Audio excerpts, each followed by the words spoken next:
So we're working with the idea that there is an abundance in the universe, and that in your mind, you have to, in your mind and your energy, you have to expect that abundance to come in. Like you got to keep that door open all the time.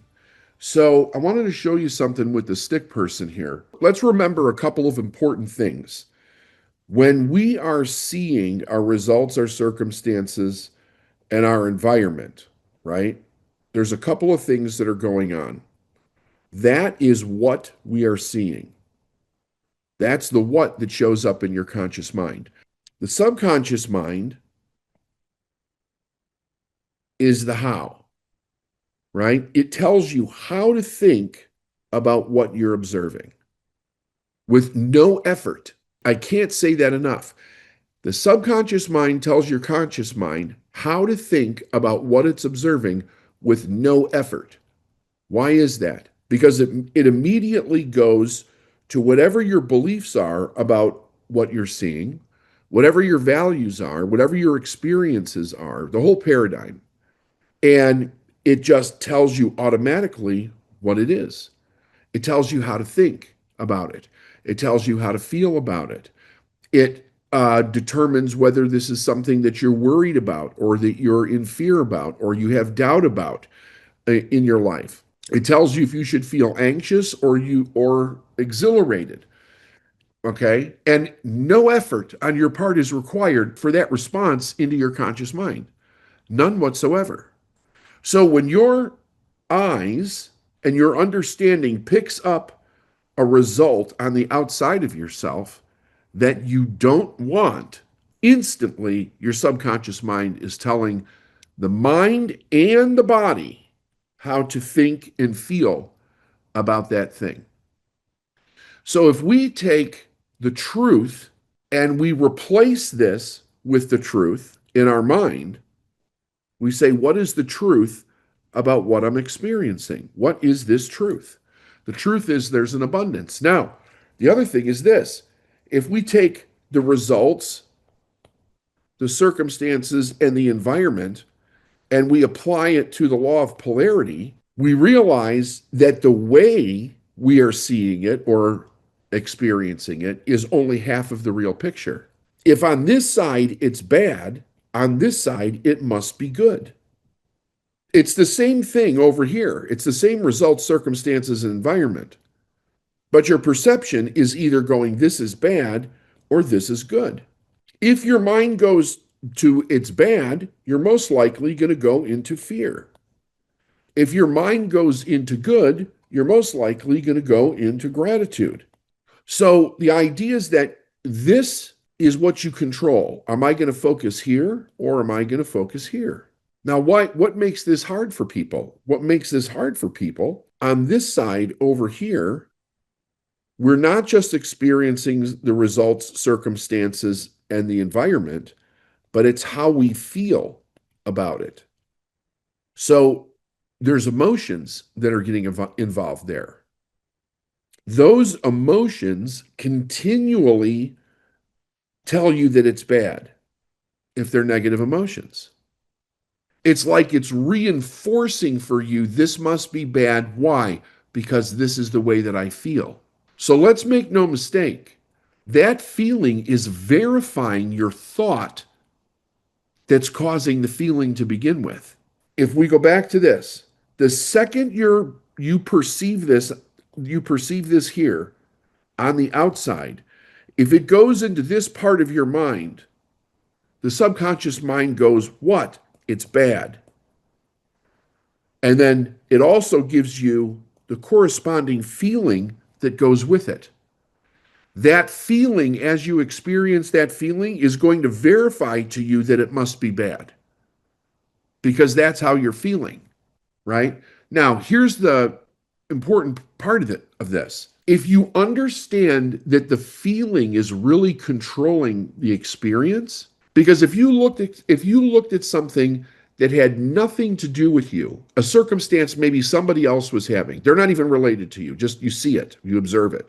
You're still going to go, that's bad or that's good based on your own experience around it, but you probably won't have the same feeling because you're not attached to that thing. It's just an observation. right? Of course, it depends on what it is, right? It could be something very big that has nothing to do with you and you still feel bad. But the point of this is that the feeling is controlling your experience, not the identification of it, right? How do we determine how bad it is? Generally, by the way we feel. And that's the dangerous part because how we feel about it is skewing the reality of what it is that we're seeing. So, what is one basic truth we could bring to this idea, right? That it doesn't matter what the results or the circumstance or the environment is, there's something both good and bad about it as far as our perception goes. Because it's a whole thing. You can't have just one side of something. If you're perceiving it good, like all the good things that you want in your life, there's something bad about that also. It's just that either that bad is not affecting you, or you're willing to move through whatever that might be bad and you perceive it in a different way. I'll give you for instance. I've seen people, and I'm sure you have too, where you tell them, you say, listen, if you just work a little harder at this, if you would just invest some time in studying, if you would really kind of double down on you being a better person, there's no limit to what you could have. And their response is, oh, shit, that's too much work.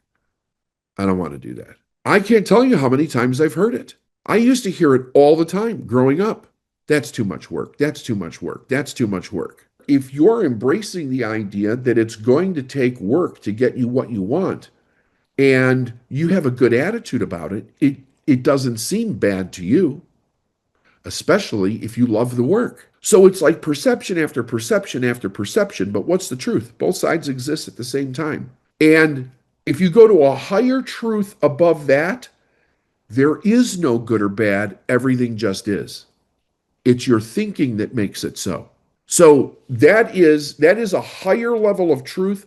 It's also a higher level of consciousness to be able to step into it. Because if you think about things that you see happen around the world, and you'll go, this is bad, this is good, or you get emotionally involved in bad things that are happening. It's very difficult to get your mind to go, but it just is. It has no meaning other than what we give to it. It just is. We're creating the experience, the perceptive experience, by the way that we think about it. We're doing that. That experience is happening in us as an individual all the time. So it's either the way that our mind is working is productive, it's helping us become greater in our life, be more productive in our life, help more people in our life, earn more money in our life, have more fun and adventure in our life. All of that is on how the way that you perceive something. Now, when we think about abundance that we don't see with our eyes, what are we talking about? We're talking about a universal principle.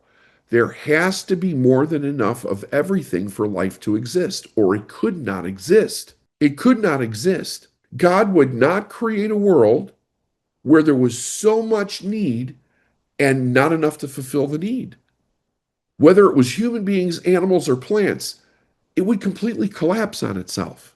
Waddles pointed out that God will not let us go without anything that we need. And if it's not here in the physical now, it will be created from the formless substance based on the need and the desire for what we demand in our life. So all of this is about what's the knowledge that I'm going to hold on to in my mind and determine what my perception is. You've got to get away from the idea that your feeling has any authority over this. You might not feel it in your body. When you lift your awareness just to the level of attitude, you start controlling your feelings so that they work for you. Earl Nightingale said attitude was the magic word. It transforms your experience while you're in it. It's a combination of your thinking, your feeling, and your behavior. That determines your attitude. What am I going to choose to think about this? There's an abundance. I'm not going to be worried. God commanded us to not be in fear. That means you have the choice whether you're in fear or not. It's not happening to you. You're choosing to allow that experience to operate within yourself. Think on good things. Think on abundance and beauty and plenty and all the good things. And you will change that paradigm in your mind. You weren't, and the other thing is, you weren't born with that paradigm. You were not born with it. It was programmed into you by people that did not know. They thought that they were doing good things, but they just didn't know. But now you know. So your job is to always switch your mind over to the good. This doesn't matter what happens. It's all good. It's all pointing you in the direction of what you said you wanted. Now that opens up like a little secret door, I think. Because if I say I want something and all of a sudden things start going wrong, which they must do, because once I say I want something, what am I doing? I'm claiming change. I'm claiming change in my life. Well, how do I know what to change? Well, the vision is being broadcast into the universe, and the universe is responding with what's going to work to fulfill this picture and what's not going to work. So then we're going to have problems. We're going to have challenges that we have to work on. At that moment, if I get scared, number one, I'm operating from ignorance, but I'm also revealing that I assumed that nothing would go wrong. I'm here to tell you it must go wrong so that you can make it right.